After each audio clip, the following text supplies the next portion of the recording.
Morning students. आज हम exercise 1.4 में वास्तविक संख्याओं का संख्या रेखा पर निरूपण करेंगे।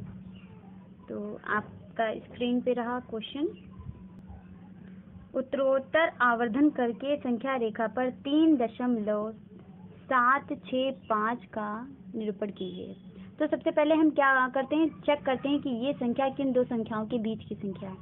तो दशमलव से पहले जो लिखा है, कितना लिखा है 3, यानी कि और दशमलव यानी कि 3 और दशमलव समथिंग है, यानी कि 4 से कम है, यानी कि ये 3 और 4 के बीच की संख्या है। तो सबसे पहले हम ड्रॉ कर लेंगे संख्या रेखा, और इसमें एक तरफ 3 दूसरी तरफ 4, और इसको 10 बराबर भागों में हम डिवाइड करेंगे।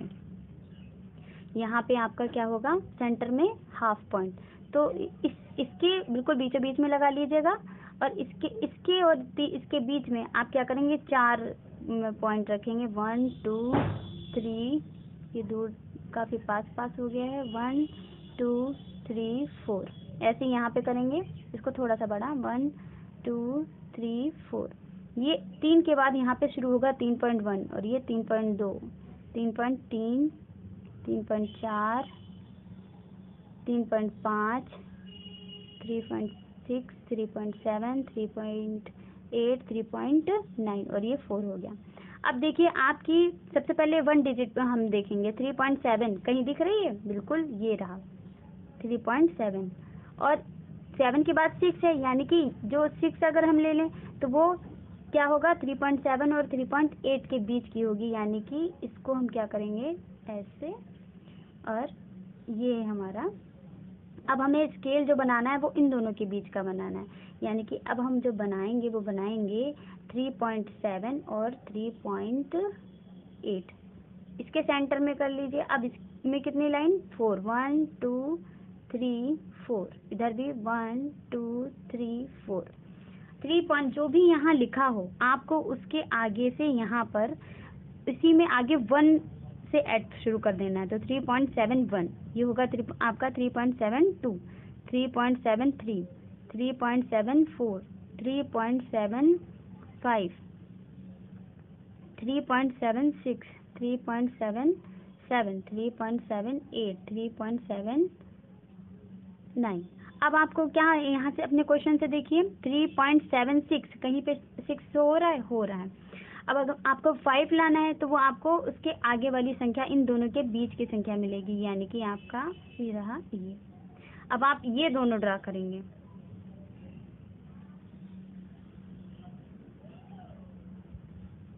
.76 और इधर 3.77, और सेंटर में 1 2 3 4, 1 2 3 4। यहाँ पे जो है उसमें 1 से स्टार्ट कर रहे, 3.76 1, 3.76 2, 3.76 3, 3.76 4, और ये रहा थोड़ा सा बड़ा करके 3.765, 3.766, 3.767, 3.768, 3.769। आपको क्या शो करना है, 3.765। आपको कहीं दिख रहा है? बिल्कुल, ये आपका है 3.765, ये आपका क्या हो गया, आंसर। इसी तरीके से अगला क्वेश्चन है, उसमें उस पे लगा है बार, यानी कि वो है आनासानी आवर्ती। तो आनासानी आवर्ती को हम कैसे हल करेंगे, ये देख लीजिए। लिखा है 4 दशमलव स्थानों तक, 4 दशमलव स्थानों तक की संख्या का 4.26, और उसके बाद कितने पे लगा है, 26। तो हम इसमें कितने दशमलव स्थान बोल रहा है, 4, तो हम दशमलव के बाद 4 अंक तक इसको ओपन कर लेंगे, यानी कि 4.2626। आपको सिर्फ इतना दिखाना है। तो क्या करना है, सबसे पहले आप ये तो आपको पता चल गया कि ये किस किस के बीच की संख्या है, 4 और 5 के बीच की संख्या है। 4 बना लिया और 5 मिड पॉइंट। अब इसके बीच में 4 लाइन, 1 2 3 4, 1 2 3 4, यहाँ पे पॉइंट, और क्या शुरू करेंगे, 4.1, 4.2, 4.3, 4.4, 4.5, 4.6, 4.7, 4.8, 4.9। आपका है 4.2, तो 4.2 के आगे भी डिजिट है, यानी कि 4.2 और 4.2 के जो आगे है उन दोनों के बीच की ये संख्या है। तो अब आप ये दोनों ड्रा करेंगे। अब समझ में आ गया होगा आपको 4.2 और 4.3। इसी तरीके से आप करेंगे पूरा क्वेश्चन। अब जब आपका आ जाए 4.2626 तभी आप अपना क्वेश्चन स्टॉप कर देंगे। ठीक है, अब हम लोग वास्तविक संख्याओं पर संक्रियाओं के बारे में पढ़ेंगे।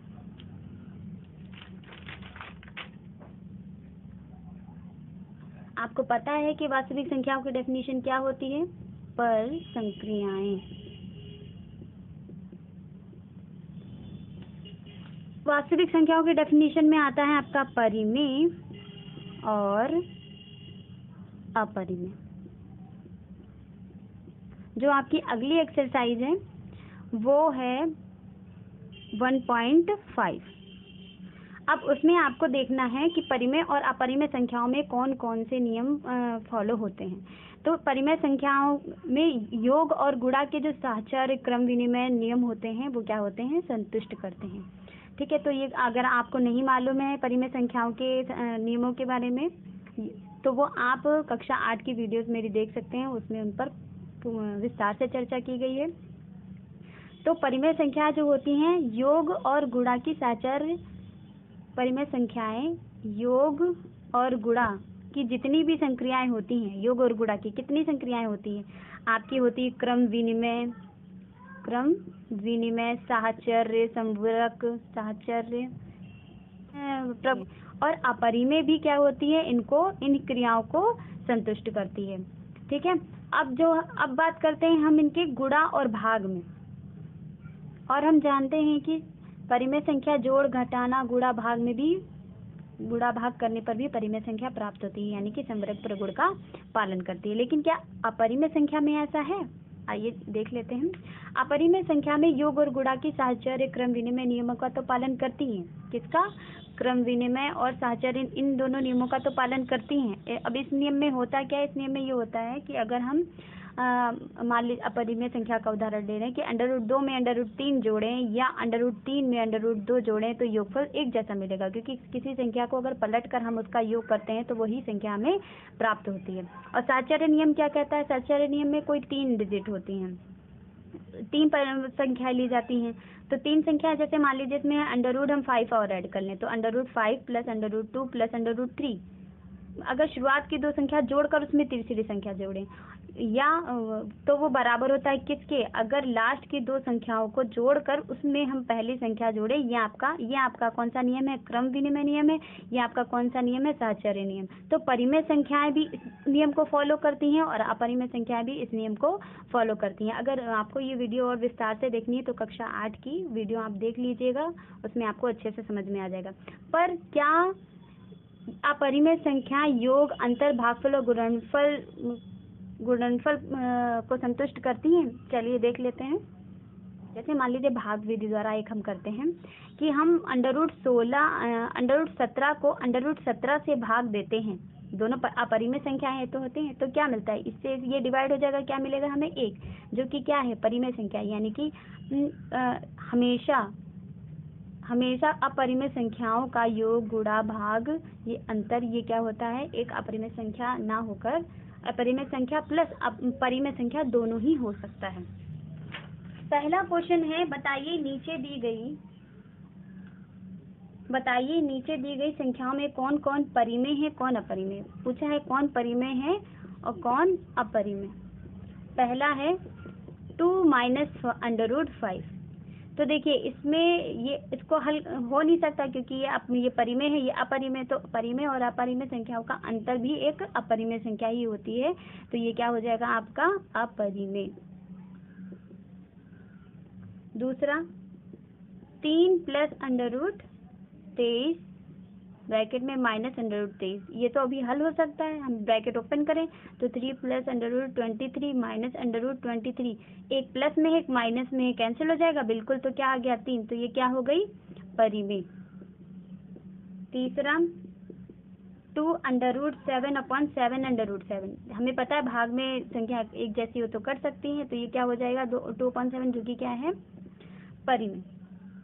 फोर्थ है 1/√2, इसमें कुछ कैंसिल नहीं हो रहा है इसलिए क्या हो जाएगा अपरिमेय। और फिफ्थ है पाई। पाई हम जानते हैं वैसे भी अपरिमेय ही संख्या होती है। कैसी संख्या होती है? अपरिमेय संख्या होती है। अब अगला क्वेश्चन देख लीजिए। लिखा है निम्नलिखित व्यंजकों में से प्रत्येक व्यंजक को सरल कीजिए। पहला है 3 + √3 ब्रैकेट में 2 + √2। तो ये आपको दिख रहा है, इसमें आपको क्या करना है मल्टीप्लाई करना है। तो मल्टीप्लाई कैसे करेंगे? सबसे पहले इसकी पहली डिजिट से इस पूरे ब्रैकेट में गुणा करते हैं। तो इसकी पहली डिजिट क्या है 3, तो 3 और इंटू और दूसरा वाला पूरा ब्रैकेट। कौन सा चिन्ह लगा है? प्लस, प्लस लगा दीजिए। अब इसकी गुणा कीजिए तो √3 और आगे वाला पूरा ब्रैकेट। ये हमने उसको ओपन कर लिया। अब हम क्या करेंगे 3 से अंदर गुणा करेंगे। 3 × 2 = 6 प्लस अब √2 में मल्टीप्लाई नहीं हो सकती, उसके आगे का जो हमारा गुणांक है हम हमेशा उससे गुणा करेंगे।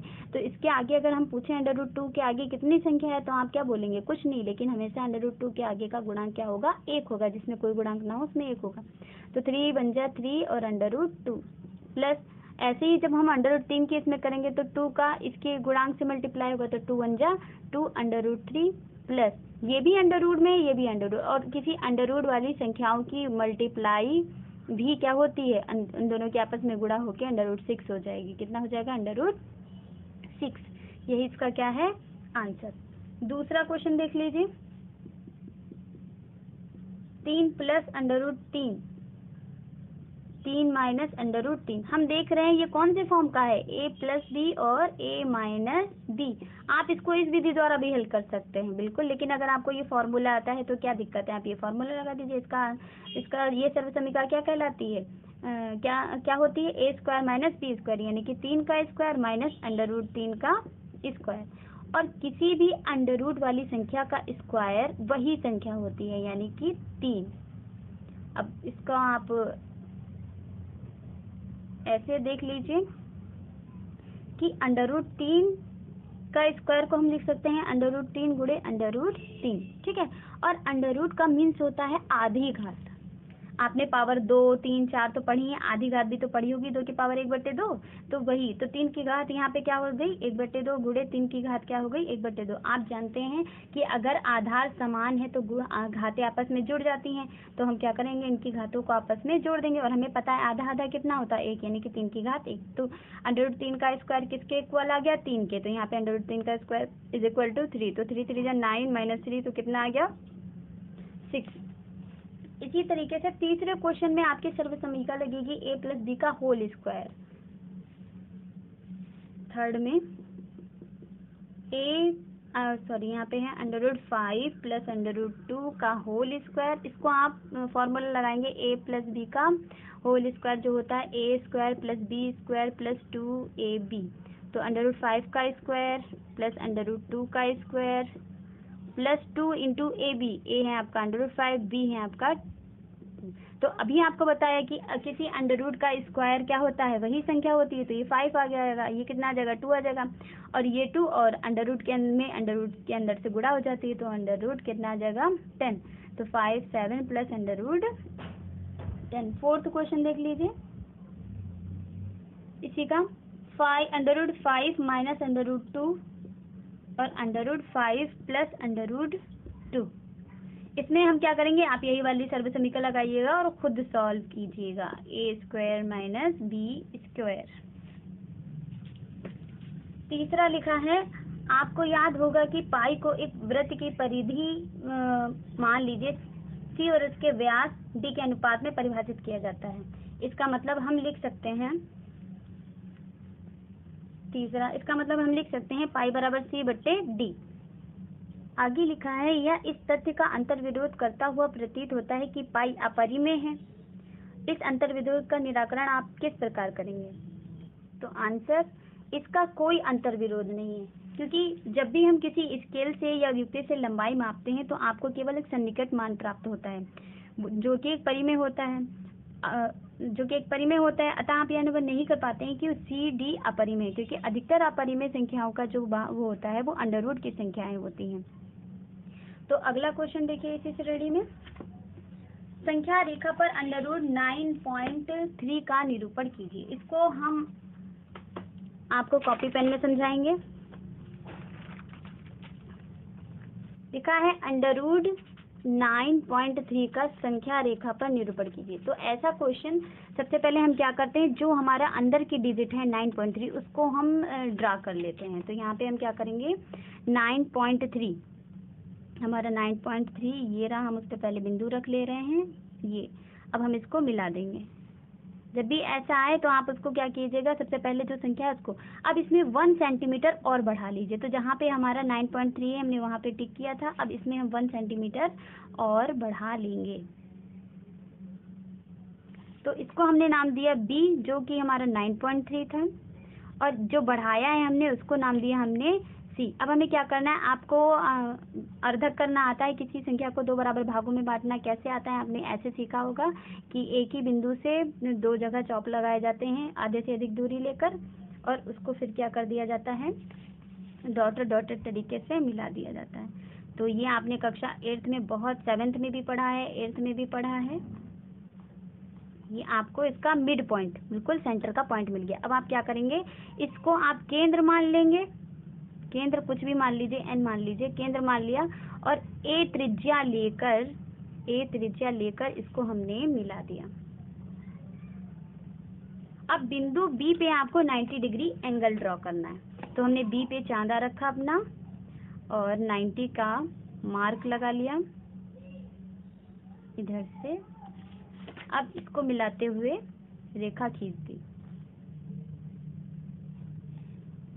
ये जो 90 डिग्री का एंगल जहाँ पे बनाया है उसको आप मान लीजिए P, और इतनी ही त्रिज्या ले लीजिए BP, और इस रेखा को थोड़ा सा आगे बढ़ा लीजिए।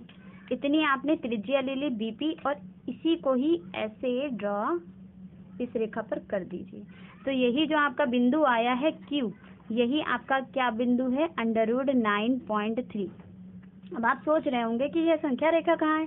तो संख्या रेखा जो B पॉइंट है वो आपका 0 है, और C आपका 1, क्योंकि आपने 1 सेंटीमीटर लिया था, तो 0 1, और यहाँ पर कहीं 2 आएगा, यहाँ पर कहीं 3 आएगा, और थोड़ा सा ज्यादा कितना आ गया 9.3। कैसे, क्योंकि हमें पता है 9 का वर्गमूल कितना होता है 3, यानी कि 3 पॉइंट से ज्यादा आना चाहिए, जो कि हमारा बिल्कुल सही है। ये हो गया आपका संख्या रेखा पर निरूपण। ये इसको बना लीजिएगा। अगला क्वेश्चन देखिए, निम्नलिखित के हरों का परिमेयकरण कीजिए। परिमेयकरण बहुत आसान है। परिमेयकरण पहली संख्या है 1/√2। तो परिमेयकरण में होता ये है कि जो भी संख्या हमारी हर में है या अंश में है उसका हम जो है, और लिखा है हरों का, तो जिसका कहा है उसी संख्या को हम गुणा करते हैं ऊपर नीचे। तो इसमें हर में कितना है, √7, तो हम इसके ऊपर नीचे क्या कर दें, √7 से मल्टीप्लाई कर दें, तो ऊपर तो आ जाएगा √7, और नीचे में पता है कि √7 का स्क्वायर ही क्या होता है, √7 × √7, और उसी के जब उसी से गुणा करते हैं तो कितना आता है 7 ही। तो ये अंश में आ गया हमारा √7, और y हर में कितना आ गया 7। इसी तरीके से दूसरा क्वेश्चन, इसी का सेकंड, ये माइनस वाला है, 1/√7 माइनस √6। उसमें तो सिंपल डिजिट थी, हमने डायरेक्ट कर दिया, लेकिन इसमें माइनस है। तो माइनस वाले में क्या करते हैं, जो भी हमारी संख्या होती है, संख्या तो वही रहती है, बस चिन्ह हम बदल देते हैं। यानी कि यहाँ पे माइनस है तो हम यहाँ पे क्या लगाएंगे, √7 प्लस √6 से अंश में, और √7 प्लस √6 से हर में गुणा कर देंगे। ऐसा करने पर अब फर्क कोई नहीं पड़ता, ये वापस कट जाएगा, वापस आपका वही आ जाएगा।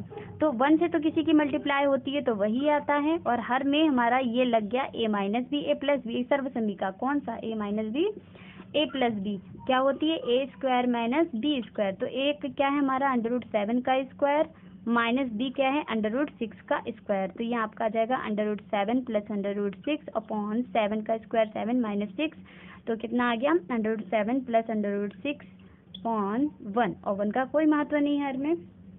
इसी तरीके से आप थर्ड क्वेश्चन में √5 प्लस √2 दे रखा है, उसका सिर्फ चिन्ह बदल देंगे, प्लस की जगह माइनस करके ऊपर नीचे गुणा कर देंगे।